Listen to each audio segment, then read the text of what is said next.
っぱりゾイドヒューザーズの庭は、名シーンが多いわ。特に初のユニゾンゾイド、キラースパイナーの活躍が最高やね。また庭を見てるのかい。ゾイドヒューザーズは、3話以降も個性的で、面白いから見ておきなって。せやかて、ゾイドヒューザーズの庭の戦闘シーンは、アメリカ版から大幅に修正されて、シリーズでも特に気合が入ってるんやで。キラースパイナーの圧勝とはいえ、このブレードライガーっていうゾイドも、最後にはちゃんとブレードで攻撃して、ハラハラする展開になってるんや。ゾイドヒューザーズのブレードライガーは、ブラックインパクトに属するエースチームのゾイドだからね。それにゾイドファンにとってブレードライガーは、ゾイドを象徴する一体でもあるんだ。このブレードライガーって、そんなに有名なゾイドなのん？バトストでも共和国のゾイドといえば、K日記ウルフやライガーゼロくらいとしか戦ったことないから、よくわからんわ。そうだよ。お前、ゾイドなのにブレードライガーを知らないとか、逆に驚きだよ。よし、それじゃ、今回はブレードライガーについて語っていこうか。よろしく頼むで。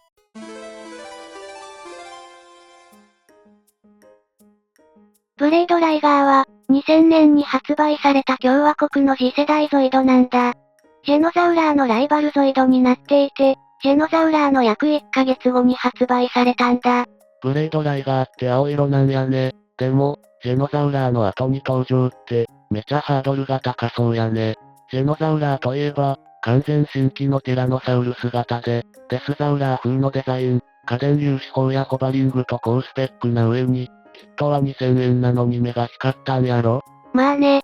ブレードライガーは完全新規のジェノザウラーと違って、シールドライガーをベースに作られたゾイドなんだ。メインフレームはシールドライガーの有用だけど、ピンポイントの回収でジェノザウラーに引けを取らない存在感があるキットに仕上がっているよ。ほう、確かに縦紙やアーマーの形が違うだけで、雰囲気がガラリと変わるな。でしょ。ベースになっているシールドライガーに比べると、近未来的なデザインをしているんだ。それにタカラトミー版では、牙や爪には金属パーツを採用して、ジェノザウラーにない重厚感と、質感を楽しめるゾイドなんだよ。おお、金属パーツを採用しているのは、高級感があって良いね。そうそう、それに平成の次世代ゾイドらしく、可動範囲が豊富で、メイン武器のブレードとブースター、冷却用のカウル、E シールド発生装置が稼働するんだ。ジェノザウラーの家電粒子砲発射形態に対抗する形で、各部が動くんやね。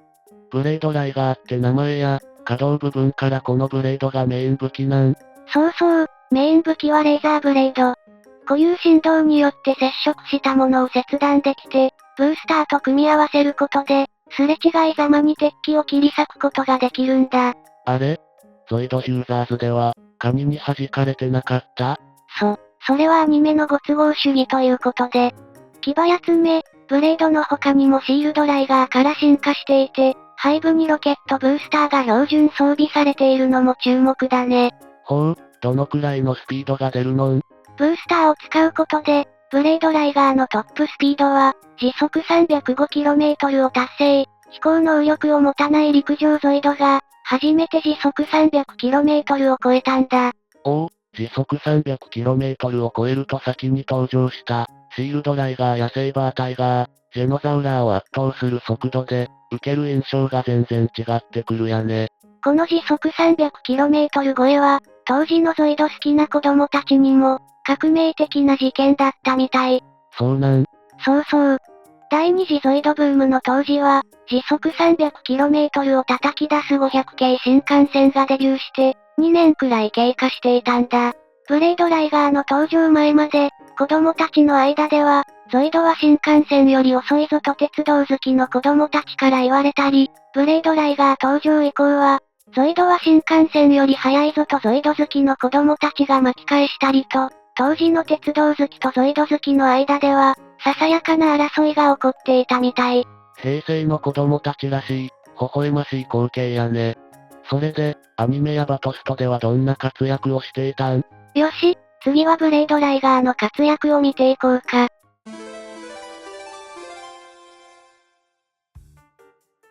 ブレードライガーの誕生は、バトルストーリーとアニメで経緯が異なるんだ。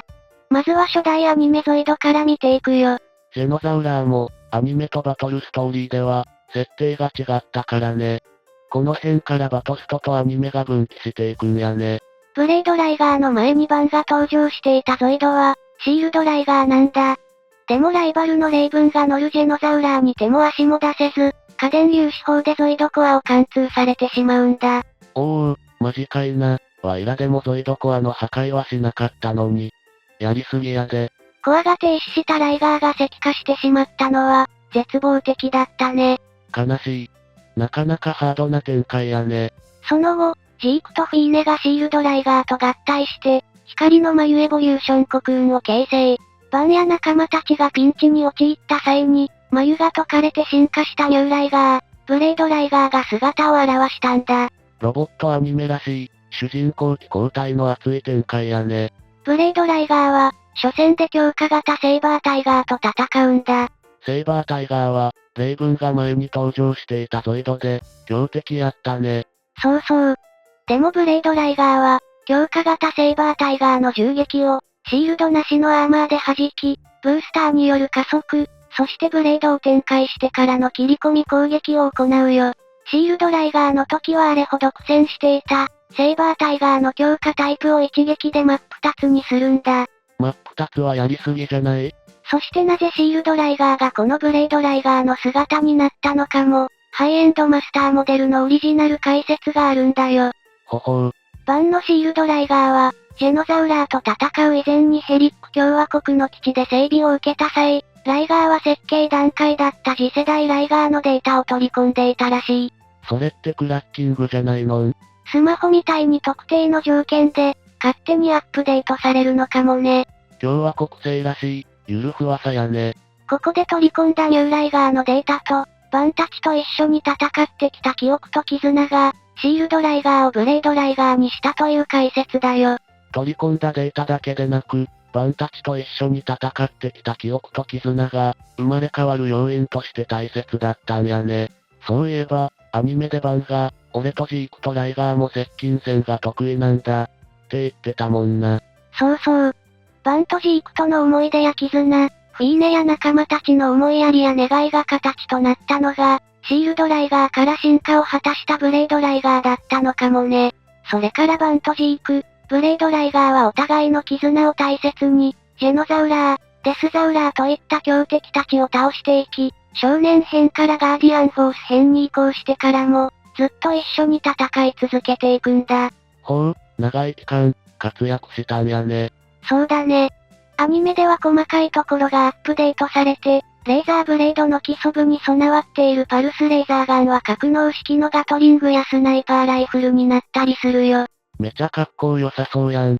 キットでは再現されたのん。いや、このカスタムはタカラトミーでも、コトブキ屋でも再現されていないんだ。めちゃかっこよさそうなのにな。これからの登場に期待やね。そうだね。でもバンの操縦技術がブレードライガーの限界を超えてしまった時には、機動性と射撃能力を強化させる、アタックブースターを装備。このアタックブースターはキットでも発売されているんだ。ほう、ブラックインパクトのブレードライガーも、アタックブースターを積んでれば、俺たちともっと良い勝負できたかもな。それでもブレードライガーのメイン武装が、レーザーブレードであることに変わりはないよ。戦闘シーンのラストでは、ワイルドフラワーズのイントロと合わせて、敵を切り裂くのが恒例の勝利パターンになるんだ。勝利 BGM ってやつやね。それじゃ次は、バトルストーリーでの誕生経緯だよ。よろしゅうな。ゾイド歴2099年から2100年、激化していく西方大陸戦争の中で、共和国と帝国は古代文明のオーバーテクノロジー、オーガノイドシステムを利用した新型ゾイドの開発に着手していたんだ。オーガノイドか。アニメに登場したジークや、シャドウと同じ名称やね。バトルストーリーでのオーガノイドシステムは、戦闘システムの端末みたいな存在なんだ。人工化で培養され開発された戦闘用ゾイドに、本来ゾイドコアが持つ野生本能を完全解放し、ゾイド自身の潜在能力を大幅に引き出す戦闘システムなんだよ。なるほどな。確かにオーガノイドシステムを搭載したジェノザウラーは、ブレイクポイントになった気がするわ。そうそう、帝国はオーガノイドシステムを搭載した完全新型ゾイドを作ったけど、共和国側は一歩遅れたシステムの解析や、新型ゾイドの開発コストの高さ等の要因から、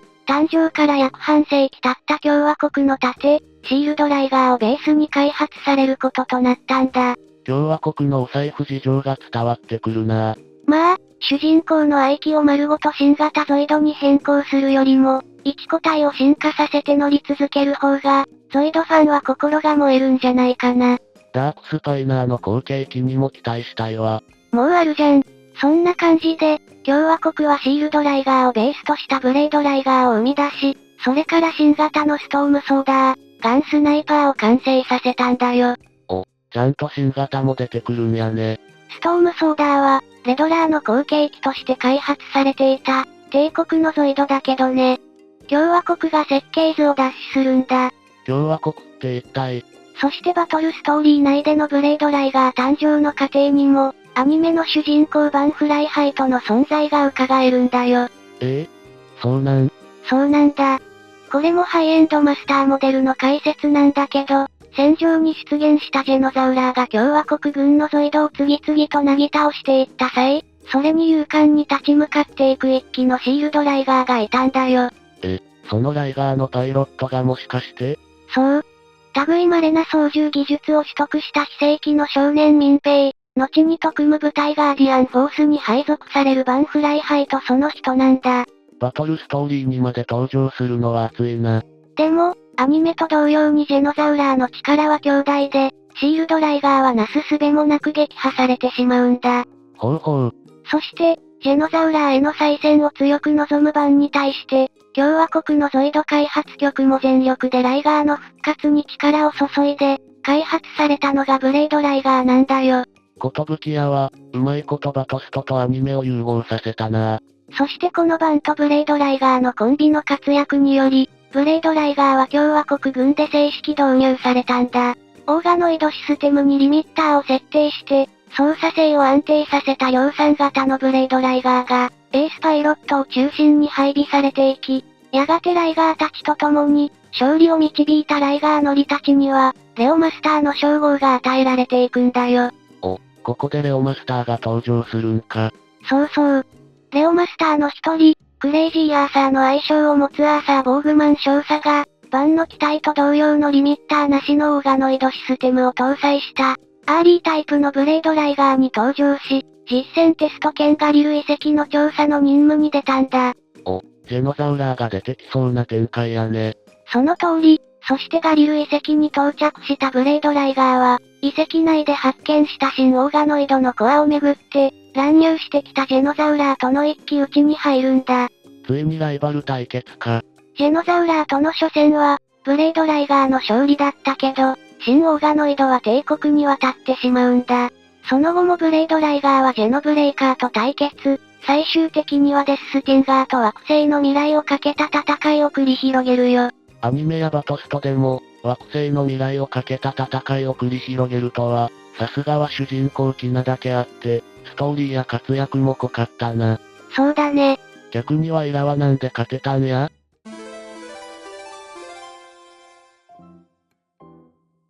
やっぱりご都合主義的なものじゃないかな？ブレードライガーは人気ゾイドだから、バリエーションもすごいんだ。ほうほう。何せ、アニメに登場したカラーバリエーションは、すべて販売されているからね。青と黒以外にどんなバリエーションがあったのん？有名なのは赤いレオン仕様だね。シールドライガーが自然に進化したのか、放棄されたのかは不明だけど、シールドライガーに登場していたレオンの前に突然現れるんだ。赤色は強そうやね。そうそう、この赤いブレードライガーはアニメゾイド新世紀スラッシュゼロで、ライガーゼロシュナイダーのライバルとして激戦を繰り広げるよ。新旧の主人公バトルか、これは熱い展開やね。そして妄想戦記に登場したブレードライガーミラージュは、白いブレードライガーなんだ。